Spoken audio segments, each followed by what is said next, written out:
Assalomu alaykum, hurmatli ko'rurman do'stlar. Erkin Asiya radiosi Tor televiziyasi xush keldinglar. Gulchehra sizlar bilan birga. 5-iyul Urumchi vaqasining 1 yilligiga bag'ishlangan ushbu ko'znikimizda sizlar bilan qayta uchrashganimdan xursandman.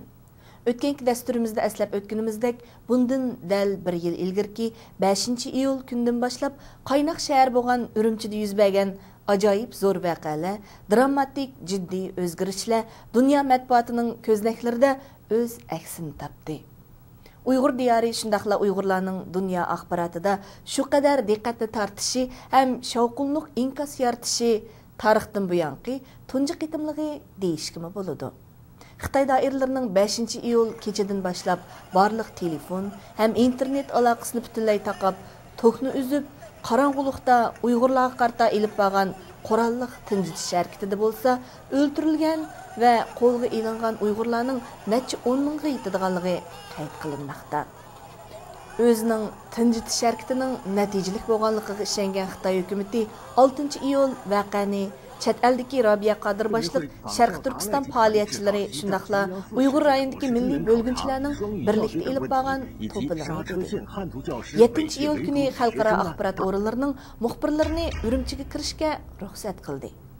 Dunyo matbuotiga 5-iyul voqeasining o'zi aytgandek Uyg'urlarning urush cheqish, o't qo'yish va odam o'ltirishdek to'plan ekanligini rastga chiqarishga urinib, chet ellik muxbirlarni ot baygi maydoniga elib kelib, voqeada hujumga uchirgan o'rinlarni ko'rsatayotgan paytda Xitoy hukumatı kutmagan bir voqea yuz berdi. Ya'ni muxbirlar 300 dak Uyg'ur ayol ham bolalarning hukumatning erlarini ham o'g'illarini qo'yib o'tishini talab qilib elib berayotgan norozilik namoyishiga duch keldi. Uyg'ur ayollarining bizga erkinlik kerak, odillik kerak, bolalarimizni qo'yib o'tinglar deb ko'z yoshlari bilan qilgan nolisi javobsiz qoldi. Bironiklar bilan kelgan qurolliq soqchi hamda harbiylar namoyishchi ayollarni va bolalarni 2 soat ichida majburiy tarqitib etgan bo'lsa-mu, ammo mazkur paytdagi ichinishlik, ta'sirli ko'rinishlar muxbirlarning aparatlari orqali dunyoga taraldi. Uyg'urlarning vaziyatiga simvol bo'lgan unutilg'usiz kartinalar dunyoni larziga soldi. Yana shu kunning o'zida tushdan keyindan boshlab Urumchidagi bir qism Xitoylarning kaltak to'qmoqlar bilan ko'chadagi, mahalladagi Uyg'urlarga hujum qilish voqeasi yuz berdi. Xitoylarning Uyg'urlarga qarta o'ch elish hujum qo'zg'ishiga Xitoy hukumat tarafining gazet, radio va televiziya kanallarida 5-iyulda o'lgan ham yaralangan Xitoylarning ko'rinishlari tasvirlangan xabarlarni maqsadli holda qayta tarqitishi sabab bo'ldi. Bu paytda xalqarodagi 100 dan ortiq axborot organi bir vaqtda Uyg'ur eli vaziyati haqida xabarlar tarqatmoqda edi. Bu voqealardan keyin dunyo matbuotini Xitoyning maqsadli ta'til tashviqoti emas, balki qonzar yig'lab hukumatdan erlarini, bolalarini qo'yib o'tishni talab qilgan Uyg'ur onalarning, ayollarning dod faryodlari hamda Uyg'ur mahallalariga soqchi ham harbiylarning himoyasi va yoki qasdan qo'yib berishi bilan bostirib kirib, tayoq to'qmoqlar bilan urchaq qilayotgan Xitoylarning ko'rinishi almashdi.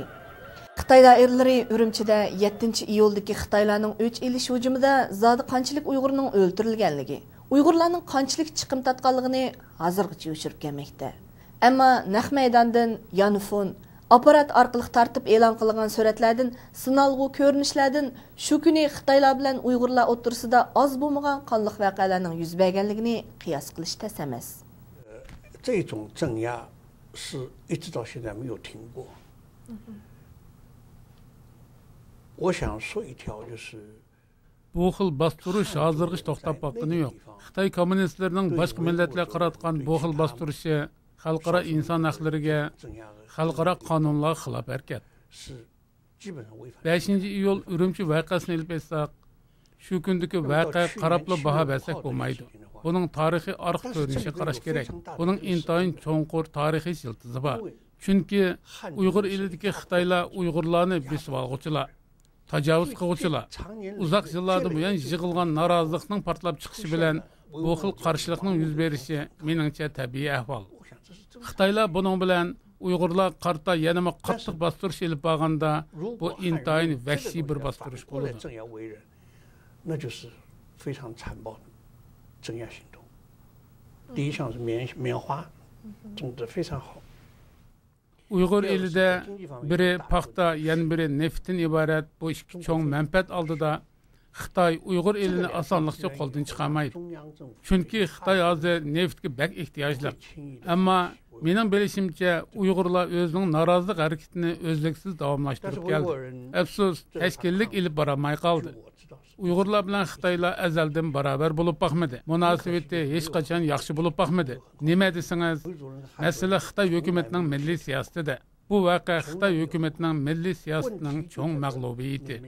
Logay fondi jamiyatimiz maxsus Xitoyning logay sistemasi ustida tadqiqot olib boramiz. Bugungi kunlikda 5-iyulda Xitoyning qanchalik Uyg'urlarni tutganligini aniq bilmaymiz. Qanchalik odamga qonuniy jazo ko'rganligi va qanchalik odamni o'ldirganliklarini bilmaymiz. Xitoy buni e'lon qilmaydi. Ammo Xitoy hukumatining tutqunlarni qattiq usullar bilan qiynaydigani aniq. Buningdan gumonlanmayman. Bu masalada men ishonamanki, Amerika bo'lamdi va yoki xalqaro organlar dunyo bu ahvollar ustida asta-asta tekshirish olib boradi. Bu masala bundoq oddiy bir taraf bo'lmaydi. Xitoy kommunistlarining bostirishiga uchragan Uyg'urlar Xitoy xalqidan jiq bo'lsa jiqki, hargizmi oz emas. 维吾尔人受到的各种各样的压迫或者怎么样，只比汉人多，不会比汉人少。 7-iyul kuni atdiganda yana Xitoy armiyasining 40 Dongfeng markalik avtomobil bilan Qashqarga kirganligi Xinhua axboroti orqali ma'lum qilindi.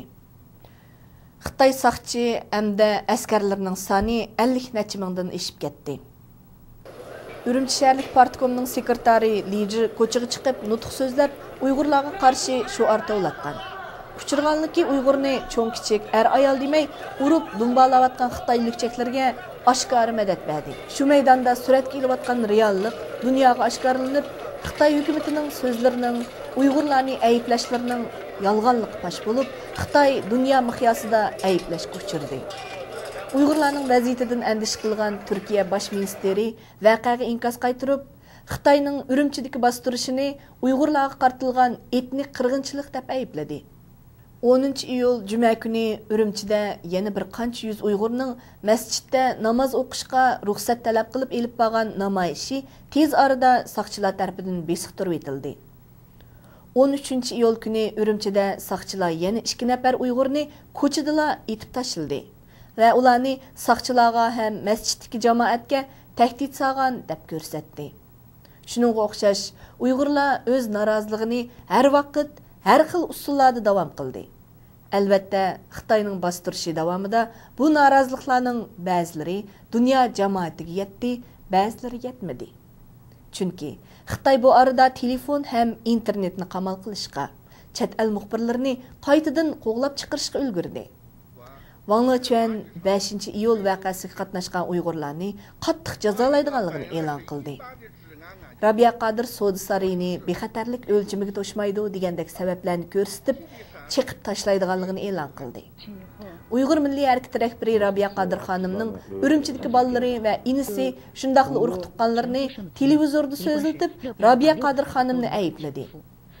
Xitoy hukumati 5-iyul voqeasini chet ellardagi Uyg'ur tashkilotlariga bog'lagandan sirt Uyg'ur elidagi to'rbatlarning sohiblari, hatto Uyg'ur jamiyatida ta'siri zo'r bir qism ziyolilarga tuhmat qilishga boshladi. Ayni vaqtda Uyg'ur biz to'r bekitining boshqaruvchilaridan Ilhom To'xti, Muhammadjon, Diyorim to'r bekitining boshqaruvchisi Dilshod Farhod, Ubul Qosim qatorliqlarni qo'lga oldi. To'liqsiz ma'lumotlarga qaraganda, Xitoy doiralari tomonidan hozirgacha qo'lga ilingan Uyg'ur to'r bekatlari boshqaruvchilari ham a'zolarining soni 300 dan oshadi ekan. Gulmira Imin, Dilshod Farhod, Nur Ali, G'ayrat Niyozlar ayrim holda 5 yildan muddatsizgacha qamoq jazolariga hukm qilindi. Hatta Xitoy to'r betida Wang Qing, Wang Gang qatorliqlar maqola e'lon qilib, Amerikadagi Uyg'ur olim Erkin Sidiq apandini 2009-yili 5-oyda Xinjiang universitetida qo'shtilliq ma'arif va ishsizlik masalasi haqida leksiya so'zlab, o'quvchilarning noroziligini kuchaytirib etgan deb aybladi. Ben Uyghur diyarida bir bir resmi deklarator bakanız hazır kadar. Her katım yurtqa bağa vaqtımda u yerdeki yaşlar bek küçük talep kıldı bunu. Lekin hiç qattiq tasdiqlamadı bunu. 2009-yılı yurtqa bağan çağda men o'quvchilarga ko'rishgan vaqtimdami, ular bilan deyishgan gapim faqat 3 lam. Nasada mening nima ish qilganligim, ayni vaqtda men qanaq tirishganligim o'qigan vaqtimda Ondan keyin uchinchisi chet elga chiqish uchun qanday shartlarni hozirlash kerak. Asosan shu 3 tema ostida bo'ldi bizning programmalarimizda. Buni sirtga chiqartmadi. Shuncha ehtiyot qilganda, ashta qilsammayna. Bu 5-yil vaqasi chiqqandan keyin ular maqola e'lon qilib, menga butunlay tuhmat chapiladi. Uyg'urlarga qaratgan Xitoy hukumatiniki bir qator siyosatlari bor. Bu 80-yilda boshlangan. Uniki birinchisi Uyg'urlarni siyosiy va ijtimoiy jihatdan yo'qotish. Bunun bir millet sifatida mavjud qilmaslikda. Ikkinchisi iqtisodiy jihatdan bo'g'ish. Uyg'urlarga hech qanday yashash imkoniyatini bermaslik. Shu orqali Uyg'urlar boshqalar nimasi shu bo'yicha qildigan ashtaq bir vaziyatni shakllantirish. Bu xuddi hayvonlarni oshqib ko'ndigan bo'lib o'xshash. Uyg'urlarniki shu sizniki butun harakatingizni ashlarni degan bo'yicha qildigan qilib kontrol qilish. Bunda bir usuli. Üçüncüsü mengisini yuyitish, buni brainwashing deydi inglizcha. Endi hozir Xitoy hukumatidagi Uyg'urlarga qaratgan siyosatida mush 3 turlik narsaniki hammasi bor. Xitoy hukumatining Uyg'urlarni bostirishi davom qilayotgan mushu paytlarda, garchi Uyg'ur elidagi xalq ovozini chiqarishga imkonsiz holda buruqtum qilingan bo'lsa-mu, chet eldagi Uyg'urlar xalqaro miqyosida faoliyatini kuchaytirdi. Namoyish, muhokama yig'ini, surat ko'rgazmalari, tashviqot faoliyatlari orqali dunyo xalqini har jihatdan yo'qotilayotgan, xatar ostida turayotgan Uyg'ur xalqiga sahib chiqishga, adil inkos qaytarishga chaqirdi. Xalqning qonliq bostirishiga chidab tura olmagan ba'zi Uyg'urlar badal to'lashga qaramay o'zlari turayotgan davlatdagi Xitoy elchixonalariga bosib kirmoqchimi bo'ldi. Uyg'urlarning vaziyati dunyo xalqining diqqatini tortdi. Hissdashligiga erishdi. Turkiyada Türklarning qatnashishi bilan 100 ming kishilik namoyishlar bo'lib o'tdi.